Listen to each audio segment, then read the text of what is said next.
I heard you tell a story about Paul Newman teaching you something very specific on the Colour Money. I remember we were doing Colour Money, and I went actually from Top Gun to Colour Money, and we were shooting Colour Money in Chicago. But I don't know if you've been to... Do you ever do a show in Chicago? A lot. Okay. In another life, believe it or not, I used to work for a pharmaceutical company, and the American Society of Immunology...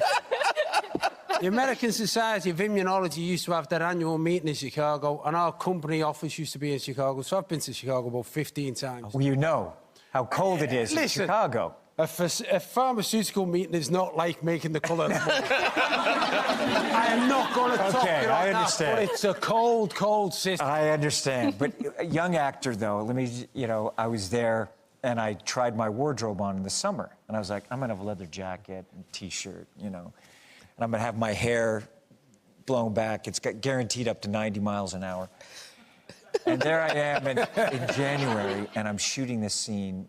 And I remember in the script, it was like outside. I didn't think about it. Wardrobe was like, yeah, it looks great. And I am doing this scene, and I'm telling you, it's so cold, I can't even speak.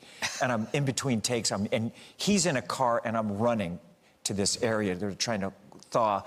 And Newman's like, where's the kid? Where's the kid? It's like, I'm just trying to, he's like, where's the kid? So I have this scene where he's in the car and I'm next to him. And I look in, I'm like, what? He had the warm coat. He had the heater in there, but it was an electric heater, okay? And he just loved the fact that he's driving this car and he's got the electric heater, the warm coat, and I'm in the T-shirt. And he looked at me, he's like, T-shirt. He said, you tried your wardrobe on in the summer, didn't you? And I was like, yes, sir, I did. He's like, watch and learn. Watch and learn.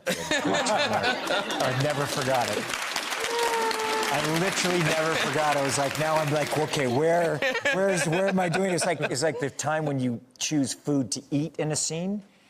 And I was working with Coppola, and I was like, you know what? I'm going to eat chocolate cake in this scene. I could get away. We had bets going on with the other actors, and I thought, because I have to do it in the scene. It's part of the character. I'm going to eat chocolate cake. We ended up shooting the scene for 3 days, and we did like 100 takes of me eating chocolate cake, and I had to keep eating it. I was like, it was like the first couple of takes, I was like, oh, this is so good. I have to eat it. They're bringing the cake. I was so moist. It's the worst, isn't it? And then it was like, I was like, oh my gosh, this is like, did we get it? Did we get this take? And Francis kept saying, let's do it again. 3 days where I was like 100. I was in sugar shock. I was vomiting. So, chocolate cake and Paul Newman, the weather. Lessons learned. Lessons learned.